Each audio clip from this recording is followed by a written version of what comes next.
नाही, परंतु असं कुठलंही तुम्ही कायदा हातात घेऊ नका। आता तुमचं जे काय असेल ते तुम्ही 4-5-10 मुलीकडले 2-4-5 लोक, इकडले 4-5 लोक एकत्र या, डिस्कस करा। तो कायदा हातात कोणी घेऊ नका। मी वारंवार विनंती करतो, कायदा हातात घेऊ नका।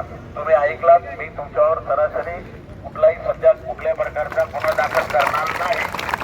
लक्षात आलं ना? मी तुमचा मार्ग सोडवायचा प्रयत्न करतो, परंतु काही या ठिकाणी मला असं लक्षात आलेलं आहे, माझी 30 वर्ष नोकरी झाली, कोणी उचकायचा प्रयत्न करू नका। कारण इथलं आपलं भविष्य इथून पुढे आहे, हे लक्षात ठेवा। आपल्याला नोकरी महत्वाची आहे। तुम्ही आताच राजनीती करू नका। काही लोक असतील ती सोडून द्या, मला ते नाही म्हणायचं, पण तुम्ही सर्व विद्यार्थी आहात। तुम्ही कायदेशीर जे काय नियमात बसेल त्याप्रमाणे आम्ही तुमच्यासाठी प्रयत्न करतोय।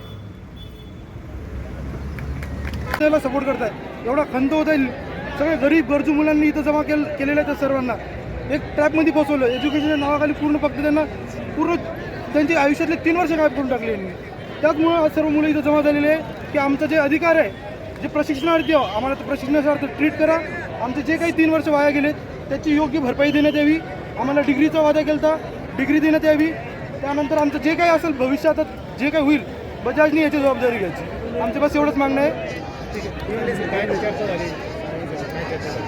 साहेबासोबत याच्याबद्दल चर्चा झाली आमची की जेणेकरून जे काही तुमचे मुद्दे आहे ते आम्ही ऐकू, बोलू, त्याच्यावर काही काही निर्णय निघू। बजाज एवढं लवकर डिसिजन घेत नाही, त्याबद्दलच चर्चा चालू होती। पण आमचा मुद्दा होता की आम्ही टीमली संघ, आमचा जो कॉन्ट्रॅक्ट आहे ना, आम्हाला उत्तर त्यांच्याकडून पाहिजे होतं। कारण आमच्या संघ फ्रॉड करणारी टीमलीच होती। तर आज बजाज का इन्व्हॉल्व होतं त्यामध्ये, का सपोर्ट करतं अशा फ्रॉडला? कदाचित काय याच्या पहिले पण एक निम म्हणून कॉन्ट्रॅक्ट होता, सेम प्रोसेस होती। 3 वर्ष ते कामगाराचे त्यांना फॅसिलिटी वगैरे लागू नये म्हणून त्यांनी त्यांच्यासाठी वापर करत होते। त्यानंतर YIT म्हणून होतं, त्यांच्यातही तसंच एक डिग्रीचा एक असा दिला त्यांना। आता हे स्टुडंट रेन्युअलचं नवीन स्कॅम निघलेलं आहे, त्यांनी नवीन स्कॅम सापडलेलं आहे। 3 वर्ष झाल्यानंतर विद्यार्थ्यांना सांगते तुमची ॲडमिशनच झालेली नाही। जर आमची ॲडमिशन नाही जमली तर आम्ही इथं मग कोणत्या बेसिसवर काम करत आहोत? वर्करसारखं काम करत आहोत, तर मग वर्करवाला पेमेंट द्या, वर्करवाला फॅसिलिटी द्या। 3 वर्ष आयुष्यातले 3 वर्ष जाणं सोपी गोष्ट नाही आहे। 3 वर्ष गेल्यानंतर त्यांनी आज जबाबदारी घेत नाही त्या गोष्टीची। तुमच्या डिमांड सांगा म्हणते, पण जे झाले ते त्याचं कंपन्सेशन कोण देणार आता? हे जबाबदारी कोण घेणार आता? तेच मुलांचे मुद्दे होते सर्वांचे।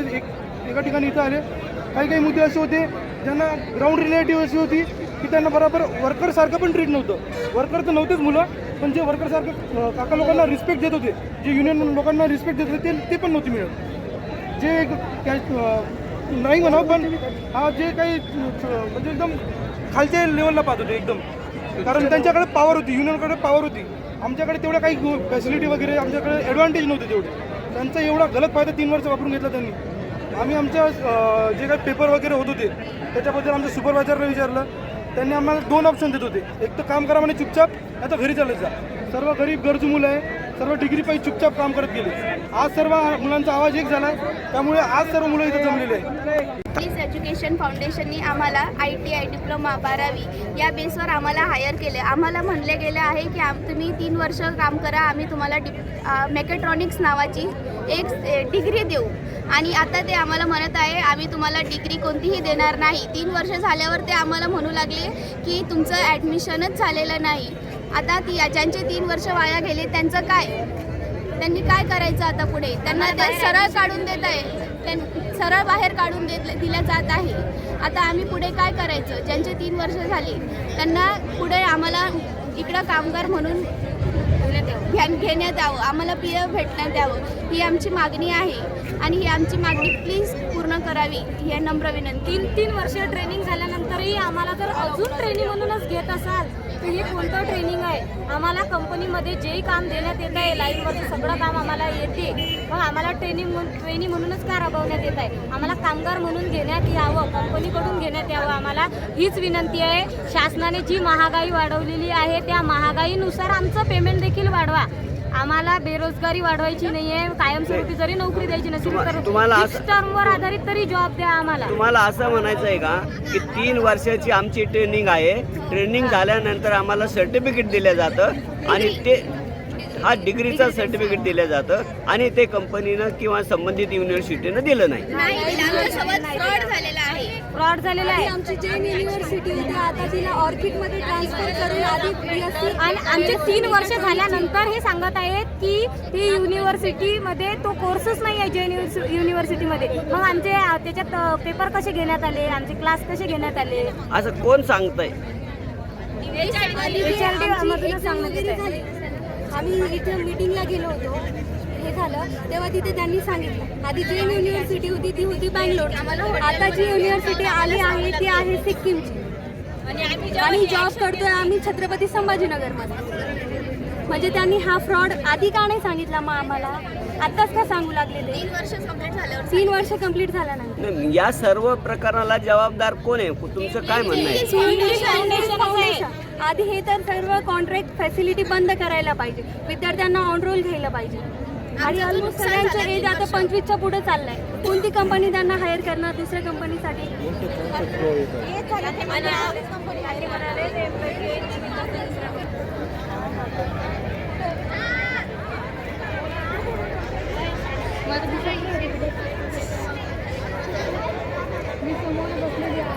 मी दीक्षा वानखडे. मी 2023 मध्ये टीम लीज मार्फत या बजाज ऑटो कंपनीमध्ये जॉईन झालेली आहे. मी जेव्हा जॉईन झाली तेव्हा मला सांगण्यात आलं होतं की जर तुमची बाहेर ॲडमिशन असेल तर इथं थांबू नका, आम्ही तुमची ॲडमिशन जैन युनिव्हर्सिटीमध्ये करणार आहोत. त्याच्यानंतर आमची ॲडमिशन झाली म्हणून आम्हाला सांगण्यात आलं आम्हाला शिका आणि कमवा या अंतर्गत कामाला घेण्यात आलं. त्याच्यानंतर आमचे आता 3 वर्ष कंप्लीट होत आले आणि कंप्लीट होत असताना आम्हाला ट्रेनिंग झाले, आमच्या क्लास झाले, त्याच्यानंतर परीक्षा झाल्या, आम्ही परीक्षा पण एक्झाम पण दिले आणि मग आम्हाला असं वाटलं की आता आम्हाला डिग्री सर्टिफिकेट मिळणार आहे. ते म्हणत होते आम्ही तुम्हाला डिग्री सर्टिफिकेट देणार आहोत. तर हे सर्टिफिकेट आत्ता आम्हाला नाही म्हणत आहे. हे टीम लिस्टचे म्हणत आहेत की हे सर्टिफिकेट आम्ही तुम्हाला देणारच नाही आहे, तुमचं ॲडमिशनच नाही झालेलं आहे, रिजॉईनिंग करून घेत आहे. म्हणजे आम्ही हे जे स्टुडंट ट्रेनी म्हणून आहोत तेच ट्रेनी म्हणून आम्हाला पुन्हा राबवण्याचा प्रयत्न करण्यात येत आहे. आम्हाला याच्यामध्ये शासनाने सुद्धा मदत करण्यात यावी, कारण की हे जे बेरोजगारी वाढवण्याचं कारण आहे हेच आहे की महागाई वाढलेली आहे आणि महागाईनुसार आम्हाला पेमेंट पण नाही आहे. तसं आम्हाला ट्रेनी म्हणून आम्ही किती वर्ष राबणार आहोत, आम्हाला कामगार म्हणून घेण्यात यावं आणि आमचा हक्क आम्हाला देण्यात यावा. आम्हाला PF मिळत नाही टीमलीज अंतर्गत, आम्हाला टीमलीज अंतर्गत बोनस मिळत नाही. आत्ताच्या काळात आम्हाला 16-18 हजार पेमेंट मिळते. या पेमेंटमध्ये आमचं काहीही भागू शकत नाही, तर आम्हाला किमान 25,000 प्लस पेमेंट पाहिजे. या पेमेंटमध्ये आमचं काहीच होत नाही आणि आम्हाला कंपनीने एक तर ऑनरोल करावं, एक तर फिक्स टर्ममध्ये घ्यावं. आमची एवढीच अपेक्षा आहे कंपनीकडून. आणि टीमलेस एक तर टीमलेस जे आहे जे आमच्यासोबत फ्रॉड केलेला आहे तर त्यांना फ्रॉड म्हणून ठरवण्यात यावं, आम्हाला कंपनीकडून घेण्यात यावं. नमस्कार, मी श्रद्धा सोळुंके. जेव्हा आम्ही ही कंप्लेंट टीम लीजच्या HRD वाल्यांना केली तेव्हा आम्हाला प्रत्यक्षात एकेकांना शॉपमधून एकेकांना घेऊन गेले आणि आम्हाला सांगण्यात आलं की असं काही करू नका, तुमच्यावर ॲक्शन घेतण्यात येईल. आणि प्रत्यक्षात आम्ही जेव्हा हे सगळं सांगितलं की आम्हाला असं मान्य आहे तर ते सांगितलं की आम्ही काहीच करणार नाही आणि डिग्री पण देणार नाही. काही काहींचं जे 3-3 वर्ष झाले त्यांना सांगितलं तुमच्या लीव खूप झाल्या आणि त्यांना काढून टाकण्यात आले. मेरा नाम मुदस्सिर पटेल है. मैं यहाँ बजाज में 3 साल ट्रेनिंग में अप्लाई किया था और मेरे 2 साल 6 महीने कंप्लीट होने बाद मुझे लड़का हुआ और मैंने कुछ दिन छुट्टी मारा तो इन्होंने इसलिए मुझे निकाल दिया इस कंपनी से और विदाउट नोटिस निकाल दिया. और अब मैं 1 महीने से काम ढूंढ रहा हूँ और मुझे काम नहीं मिल रहा. और ये दूसरी जगह पे इंटरव्यू देकर भी आया JSW इधर वगैरह, तो बोल रहे बजाज के एम्प्लॉयज़ हम ले रहे नहीं. जब हम बजाज के एम्प्लॉयज़ हैं नहीं तो ये हमारे ID को होल्ड क्यों करके बैठे, हमको दूसरी तरफ काम नहीं मिल रहा सर. वाळूजचा परिसर आणि हे जे कंपनीचा एरिया ते आमच्या अंडर येतो. आज सकाळी आपण सगळे इथं येऊन आपली जे काही विविध मागणी आहेत त्याच्यासाठी येऊन इथं बसले आहेत. आपली जे मागणी आहेत ते मागण्या आमच्या समोर 5 स्पेसिफिक मुद्दे. आपले एक प्रतिनिधी, आपलं नाव काय? गणेश कावडेने आम्हाला आता सध्या भेटून सांगितलेले आहेत. आपले 5चे मुद्दे जे यांनी सांगितले, इतर पण काही विषय आम्हाला जे आमच्यासोबत इंटर्न्सचे प्रतिनिधी होते त्यांनी सांगितले आहेत.